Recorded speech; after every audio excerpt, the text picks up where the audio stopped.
Soberania em IA na prática, governança de dados, IA responsável e ambientes seguros para pesquisa e inovação. O modelo de sala de sigilo da FGV, que eu confesso que eu não sei o que é, estou curiosíssimo para ver o que será explicado aqui na apresentação da Viviane Cunha Farias. Então vamos receber a Viviane.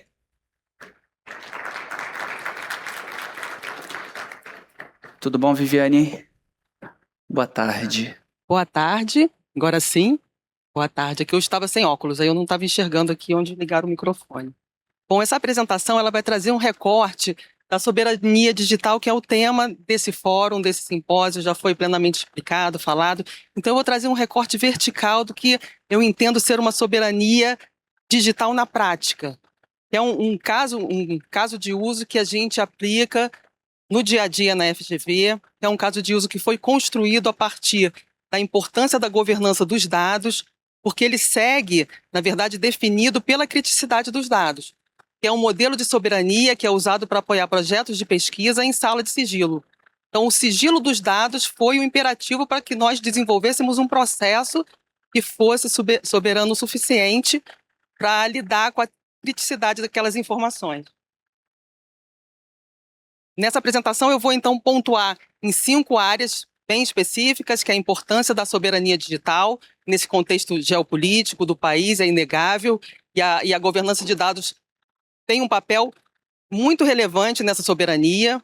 Então, a governança de dados ela não anda sozinha, está muito relacionada à cibersegurança, à segurança da informação, porque todas as ações referentes à infraestrutura de dados elas vão ser um reflexo da criticidade daquelas informações. Então, para que as informações estejam disponíveis, elas precisam ter a sua confidencialidade também preservada. E aí tem um paralelo muito importante ali na tríade da governança dos dados, a segurança da informação, mas também a gestão da privacidade dos dados, garantia dos interesses dos titulares de dados. Então, esses 3 aspectos andam sempre juntos nesse modelo de soberania de IA na prática, nesse modelo de lidar com as atividades de tratamento de dados. E não é um modelo inventado, é um modelo que já é usado no mundo, a partir de mecanismos de segurança, de grandes pilares de segurança, que já são adotados como padrão nas atividades de tratamento em outros países, que são os 5 safes, né? Os 5 pilares de segurança que precisam ser observados nas atividades de tratamento de dados sigilosos. E aí, quando a gente junta esses pilares de segurança à privacidade de dados, a gente tem um modelo operacional que consegue fazer com que esses dados estejam disponíveis para uso.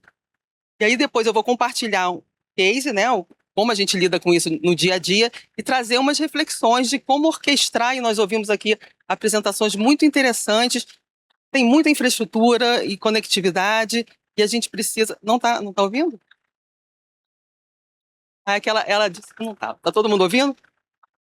Então, acho que ela está no canal errado. Então, assim, a gente tem muita infraestrutura, muito potencial de pesquisa, conhecimento, então a gente precisa orquestrar, ligar, trazer um framework aí de governança para que a gente possa buscar um potencial e ter um país realmente soberano em relação ao uso do ambiente digital. Então, soberania digital é inegável, é uma prioridade nacional. Tem um estudo de Stanford que traz ali uma informação que todo mundo já sabe, que os governos do mundo inteiro estão investindo para diminuir a dependência em empresas de tecnologia, em provedores externos, né? Então, os governos, ao mesmo tempo que querem diminuir essa dependência, surgem aí no mercado inúmeras soluções que trazem uma promessa de soberania. Então, assim, tem o mercado trazendo soberania e a gente precisa reduzir essa dependência. Então, como aliar esses 2 aspectos aí? Vamos nos beneficiar da infraestrutura, do desenvolvimento tecnológico, mas ainda assim mantendo a soberania nacional para o uso dos dados. E aí a gente precisa entender o que é soberania. Qual é a definição exata da soberania? Tem um sumário executivo do Ministério da Ciência e Tecnologia que trouxe uma definição muito completa. Soberania não se compra. Então, assim, tem uma solução, uma infraestrutura soberana. Ela é uma infraestrutura, mas daí a ser soberana tem um caminho que a gente precisa construir. Então, nessa definição, que é muito completa, ela diz que soberania digital é uma capacidade.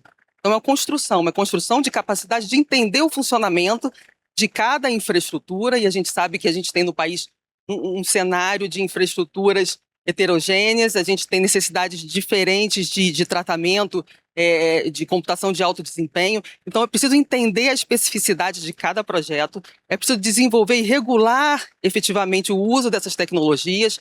E a gente teve aqui algumas apresentações falando do ECA digital, do uso de dados pessoais. Então, regular é um desafio, usar para o bem público. E, a partir daí, o uso dessas tecnologias digitais de uma maneira segura, entendendo e regulando, é o que traz essa autodeterminação informacional. Então, é a autodeterminação informativa. Eu tenho domínio do espaço cibernético de interesse, tanto num caráter individual, e aí a gente vai trazer hoje aqui um recorte muito individual do que seria o tratamento de dados em projetos de pesquisa com um olhar soberano, mas também numa dimensão coletiva. É um projeto que está interoperando com outro projeto dentro de uma instituição, com instituições, e essa soberania ela é construída numa escala muito maior. Então, assim, como é que se beneficia desse paradoxo da soberania? É preciso reduzir a independência, mas mesmo assim é preciso usar infraestrutura, é preciso usar, como foi mostrado aqui, a stack de inteligência artificial com os modelos. Então, o que muda nisso, né? As empresas vendem soluções de soberania, porque aí elas reconfiguram essa dependência operacional. Ok, se eu tenho infraestrutura, eu já não dependo tanto de uma infraestrutura em nuvem. Ok, mas do que eu ainda dependo? Dos servidores, da infraestrutura física? Não, se eu uso um modelo aqui, proprietário no meu ambiente on-premise, eu ainda dependo do quê? Então, é preciso entender qual é essa configuração em relação a essa autodeterminação informativa. Então, o que eu trago aqui, que eu vou pontuar, é que a governança de dados é essencial. O mais importante é a gente saber que os dados são soberanos. Dados de uma nação, os dados que se querem proteger, e a gente teve uma apresentação muito interessante sobre a infraestrutura nacional de dados, o desafio enorme que é trabalhar com dados, identificá-los, colocá-los para o uso e extrair valor dos dados. Então, não é só a prontidão, né, da infraestrutura, é extrair valor das informações, dos dados de interesse nacional. E quem trabalha com governança de dados é aquela pessoa que não desiste nunca. Tem alguém aqui, claro, assim, acreditem, a gente vai chegar lá, porque é um universo enorme, a gente todo dia fala da importância de ter um catálogo, de ter melhores práticas, de trazer isso. Mas a boa notícia, assim, é que hoje a gente também tem a inteligência artificial para ajudar a governança de dados. Então, a governança de dados também pode se beneficiar desse caminho do desenvolvimento tecnológico. Então, soberania ela é uma construção. Aos poucos, a gente vai reduzindo essa dependência externa na medida que a gente começa a extrair valor de dados, identificando, regulando, governando e criando, e é o mais importante, espaços de tratamento de dados, os data spaces. A gente não vai resolver todos os problemas, mas se cada setor criar um espaço onde os seus dados estão disponíveis para interoperar entre iniciativas, projetos, entre uma visão, né, uma visão conjunta de um país, essa soberania ela vai crescendo a cada dia. Então, a gente vai criando plataformas de dados em benefício, né, da nação, do Brasil, em benefício da pesquisa e do desenvolvimento. E aí, eu trago um parêntese aqui, eu trabalho na FGV como especialista em governança de dados e tenho uma experiência lá da Marinha trabalhando também com governança de dados, mas hoje eu atuo também em pesquisa no Laboratório do Futuro. E nesse laboratório a gente olha como que a tecnologia pode apoiar projetos em verticais, em setores da sociedade, como o futuro do trabalho, o futuro da saúde, o futuro da educação, o futuro na verdade, o uso das tecnologias disruptivas, o futuro da indústria, como gêmeos digitais. Então, assim, esse laboratório ele tem uma série de iniciativas e nós trouxemos uma análise, né, recente sobre o panorama da governança de dados na administração pública federal. Muito baseado numa análise do TCU, muito baseado no levantamento do índice de governança dos órgãos da administração pública federal. Então, assim, um achado importante é que, em relação à estruturação da governança de dados nos órgãos da administração pública federal, isso ainda é muito inicial. Ainda tem um desafio muito grande para criar estruturas, para poder ampliar a maturidade ainda dentro das organizações, e dirá nas organizações para o compartilhamento externo. Então, tem um desafio importante que não é tecnológico, é um desafio de processos internos, de políticas, para que esses dados estejam realmente identificados e preparados. Identificados até em relação ao seu valor para ser usados no treinamento dos modelos.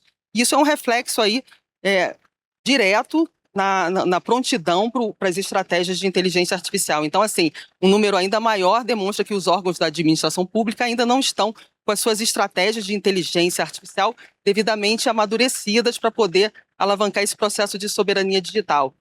Então, nesse relatório, o que a gente traz ali? Um modelo que seria, dada assim, a relevância do tema, se preparar dados, é preciso que a gente tenha instrumentos que consigam lidar com as políticas, com uma estratégia de uso e com um modelo operacional. Então, esse relatório traz um modelo de política que é uma política em 3 fases que pode ajudar os órgãos a desenvolver esses artefatos para apoiar a governança de dados. Porque essa soberania é um design institucional, como eu já disse, ela é, na verdade, construída por pessoas, por competências, pela identificação de que os dados são importantes, pela comunicação de políticas e pelo uso de plataformas. Aí sim, a infraestrutura ela vai ser adequadamente utilizada nas atividades de tratamento. Isso tudo alinhado a um propósito. Então, o propósito é o mais importante, né? A finalidade da pesquisa, a finalidade da atividade de tratamento de dados. Quando a gente vai aplicar regras ali para atender a LGPD, a anonimização, o tratamento, o princípio da necessidade, da minimização, ele é baseado na finalidade. Então, para que você precisa daqueles dados? Tem uma finalidade, às vezes precisa usar dados pessoais, às vezes precisa usar dados de saúde, às vezes não. Então, o propósito que é o grande norteador das atividades de tratamento. E ao redor do mundo isso já foi entendido, que nós temos ambientes que tratam dados em contextos sigilosos. Por que eu falo isso? Quando os dados eles são críticos, estratégicos, importantes para uma nação, não é possível realmente compartilhá-lo. Então, como é que a gente vai se beneficiar do conhecimento científico, dos projetos de pesquisa, dos centros de pesquisa, sem ter um processo muito definido para poder compartilhar essas informações? A gente acabou de ver aqui uma apresentação da Embrapa, né, a riqueza de dados e outras instituições que têm uma riqueza de dados, mas compartilhar esses dados com instituições de pesquisa precisa de um processo muito definido, precisa de controle, precisa de rigor. Então, as salas de sigilo, elas se apresentam como ambientes que possibilitam o uso desses dados. Se eles ficarem em repouso, não vão ser usados, a gente não vai conseguir extrair valor e não vai conseguir se beneficiar do desenvolvimento científico. Então, salas de sigilo ao redor do mundo já têm protocolos de padronização, integração, interoperabilidade de dados e também, na verdade, em relação aos seus modelos, e aí eu tenho alguns casos aqui que eu coloquei da literatura, algumas são salas de sigilo físicas, que o pesquisador tem que ir lá para ter acesso à infraestrutura, é exemplo que eu vou mostrar das salas de sigilo da FGV, e alguns países já têm salas de sigilos desenvolvidas com infraestruturas lógicas, então, logicamente, é possível ter acesso às informações.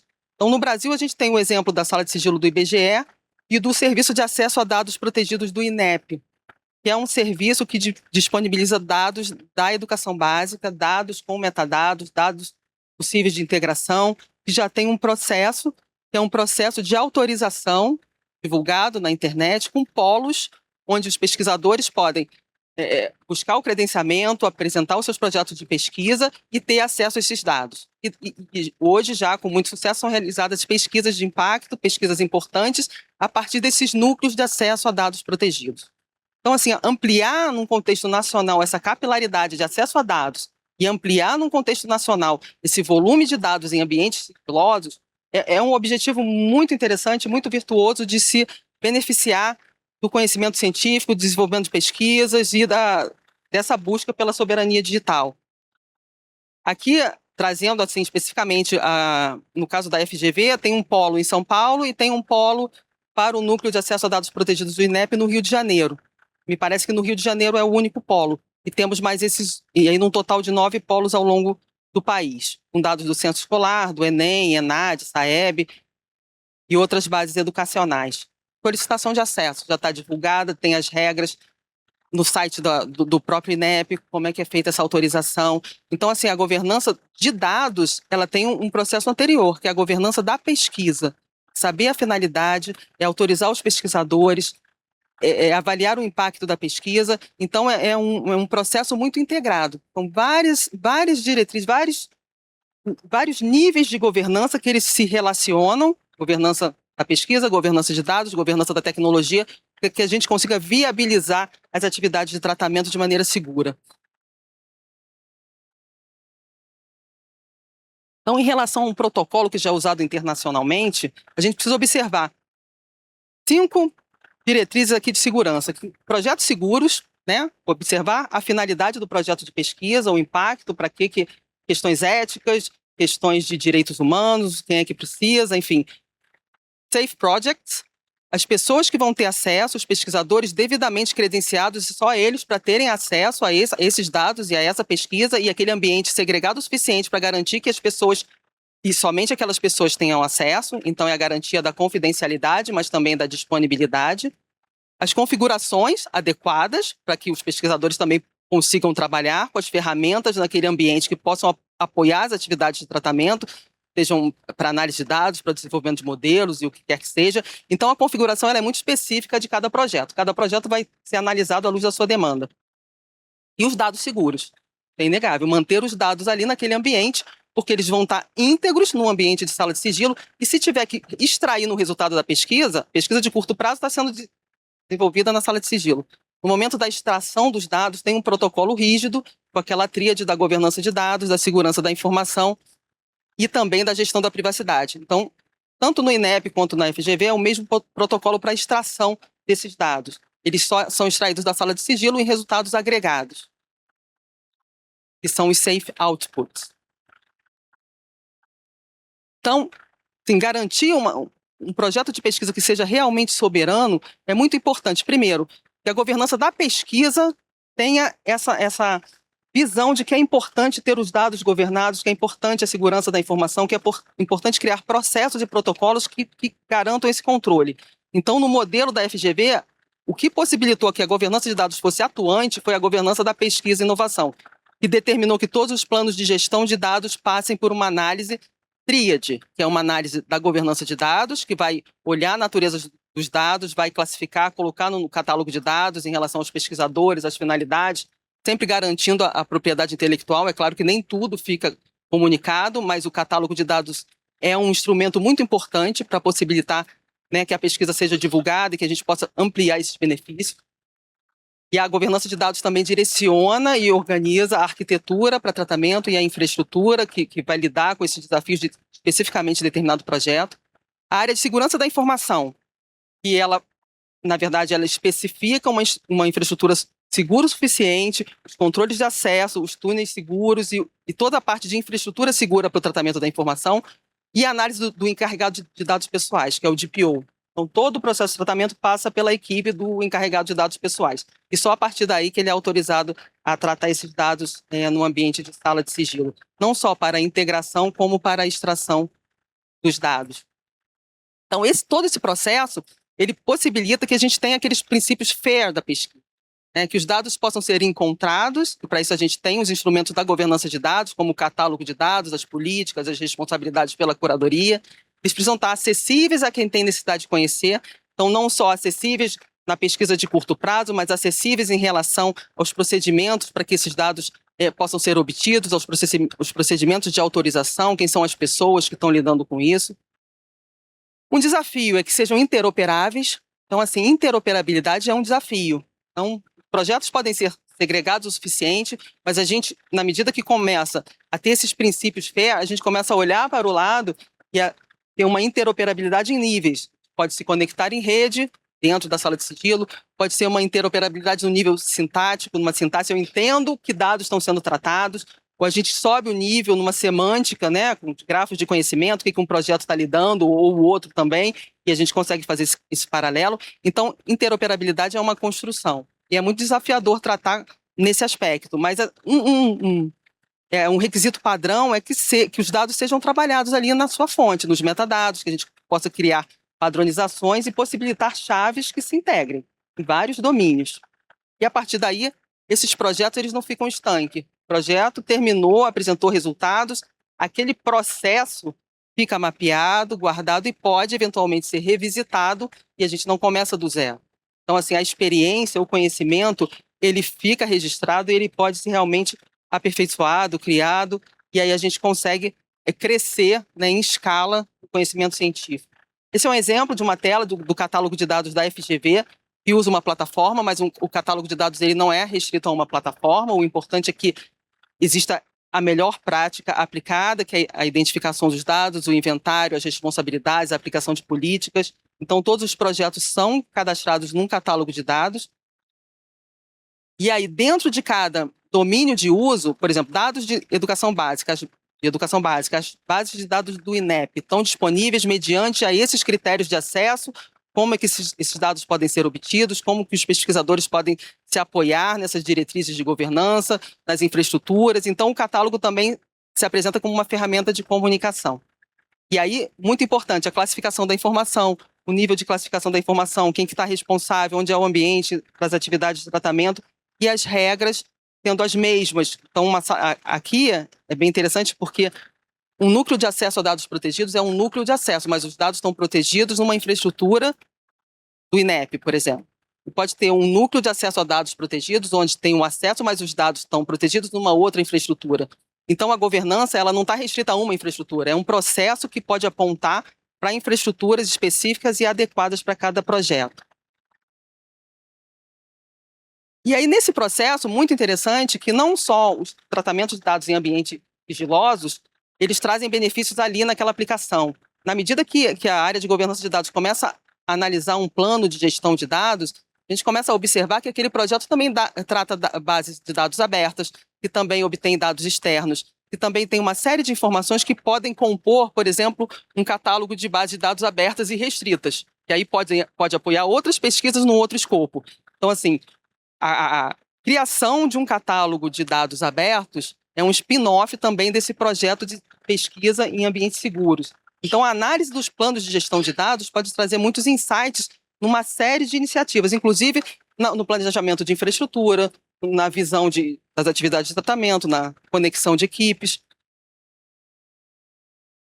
E aí, revisitando o processo, tudo começa no fluxo da pesquisa, o envio da documentação do projeto e a análise do projeto, a finalidade, que fica no âmbito da governança da pesquisa, e a partir daí todo o plano de gestão de dados ou toda a solicitação de acesso passa por uma análise tríade, que é da área da governança dos dados, da segurança da informação e do encarregado de dados pessoais, e essa análise é sempre integrada e contextualizada, e às vezes não é um processo definido e a gente se reúne para dizer, e agora? E esse aqui, como é que a gente faz?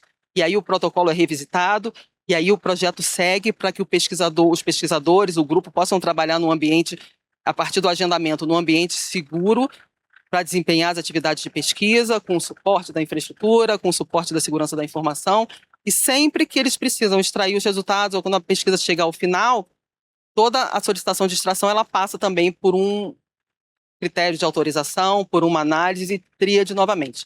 A governança vai registrar essa extração, a segurança vai olhar quanto aos requisitos de segurança da informação e, muito importante também, a área do DPO, do encarregado de dados pessoais, porque a gente faz uma análise como essas variáveis podem trazer, mesmo que agregadas, algum risco aos interesses dos titulares de dados. Então, isso é sempre mapeado, né, dessa maneira, 3 áreas, para que a extração seja segura o suficiente para que a gente possa ter uma pesquisa responsável.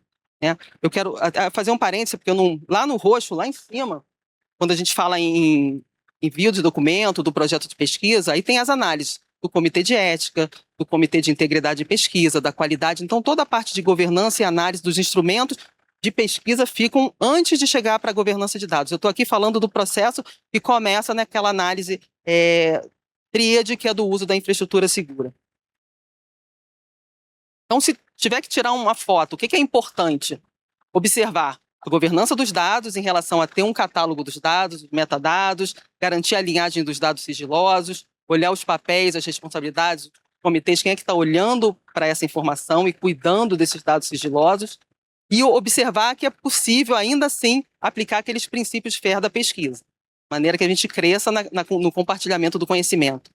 As áreas de cibersegurança e segurança da informação muito próximas da governança de dados, porque habilitam as infraestruturas seguras para tratamento desses dados, protegem. Então, é muito importante que a informação seja classificada e seja tratada de acordo com os requisitos de segurança da informação, e aí com redes segregadas, com controles de acesso. Então, se tem que ir fisicamente lá, tem que ir fisicamente lá, porque o ambiente ele é dimensionado, é uma consequência da criticidade dos dados. Então, quando a gente fala de dados críticos, dados estratégicos, dados pessoais, precisa criar ambientes tão seguros quanto, na medida que tenhamos aqueles recursos para poder provisionar esse ambiente. Então, é muito importante essa visão de segurança da informação. Controle de acesso físico, acesso aos ambientes e, lógico, também em relação à infraestrutura da rede. E toda a parte de gestão da privacidade dos dados e do interesse do titular e tratamento de dados pessoais, e a observância à regulação de inteligência artificial, critérios de anonimização, de conformidade. Então, essa tríade ela anda muito em conjunto. E aí eu trago como uma reflexão, né? Vários órgãos, várias instituições têm o seu modelo de governança, tratam dados. Como é que a gente pode fazer um modelo que seja replicável, que a gente possa escalar, né, no nível nacional? A gente viu que tem um catálogo da Infraestrutura Nacional de Dados, já existe um catálogo. Então, qual é o modelo que pode trazer uma interoperabilidade? A gente tem, né, a Rede Nacional de Pesquisa, a gente tem as conexões em redes, a gente ouviu falar sobre a infraestrutura de processamento de alto desempenho, existem infraestruturas, né, heterogêneas, infraestruturas disponíveis. Então, como é que organiza um ecossistema de ambientes sigilosos que possa se beneficiar de toda essa infraestrutura, dessa segurança da informação, de uma governança que seja realmente compartilhada, de protocolos que sejam discutidos, contornados? Eu trouxe aqui um exemplo de, né, na governança de dados na FGV, que lida com a governança de dados no INEP, do Serviço de Acesso a Dados Protegidos. E um modelo que deu muito certo em relação às atividades de tratamento. Então, assim, a soberania de IA ela vai surgir a partir desses ambientes controlados, com bases de dados que sejam preparados para aplicação de inteligência artificial, e de uma maneira que essa confiança ela seja construída ao longo de um processo. É um processo escalável, um processo bastante desafiador, principalmente por conta do volume de dados, das informações, da necessidade de inventariar, de olhar e buscar soluções em conjunto. Então, assim, o que eu trago para a discussão, exatamente a partir de um sumário executivo do Ministério da Ciência e Tecnologia, ele trouxe algumas recomendações que estão muito alinhadas a essa apresentação, que é a criação de bolsas de dados, né, para garantir uma pilha digital brasileira. Então, o que seriam essas bolsas de dados? Ambientes de domínios de dados seguros o suficiente que a gente pudesse ter essas bases públicas disponíveis para a pesquisa, disponíveis para o conhecimento. Uma outra recomendação, uma rede nacional de dados sob governança federada. Então, a governança federada é muito importante. Buscar essa especificidade de cada projeto no nível soberania nacional é um desafio importante que já está previsto nesse documento. E uma outra recomendação, 7.4, a Rede Nacional de Pesquisa como um núcleo estruturante, né, aproveitando a conectividade, a colaboração já consolidada, que é o âmbito desse evento, desse fórum. Então, se a gente conseguir ampliar muito mais a capilaridade de salas de sigilo, de núcleos, a gente tem aqui eu trouxe um exemplo específico, mas ambientes para tratamento de dados, infraestruturas para tratamento de dados sob uma governança federada é o caminho para que a gente consiga conquistar essa soberania tão almejada. Eu deixo aqui os meus contatos, eu tenho os meus contatos como pesquisadora na UFRJ e tenho meus contatos do meu trabalho na FGV como especialista em governança de dados. Quero agradecer, é uma honra e privilégio estar aqui com os senhores, compartilhando aí as experiências. Muito obrigada.